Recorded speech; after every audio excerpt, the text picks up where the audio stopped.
రాష్ట్ర ప్రభుత్వం నిన్ననే సమీక్ష సమావేశం పెట్టి ముఖ్యమంత్రి గారు ఈ తెలంగాణ రాష్ట్రంలో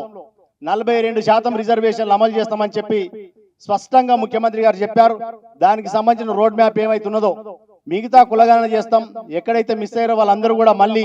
రిజిస్ట్రేషన్ చేసుకునే విధంగా టైం ఇవ్వడం, ఇదందరూ కూడా బీసీ సంఘాల విజయం. ఈ తెలంగాణ రాష్ట్రంలో కాంగ్రెస్ ప్రభుత్వాన్ని హెచ్చరించి మా కుల సంఘాలు ఏదైతే పోరాటం చేస్తున్నదో ఆ పోరాటాలకు అనుగుణంగానే ఈ ప్రభుత్వం నడవాలి, మెజారిటీ కులాలకు న్యాయం దక్కే వరకు కూడా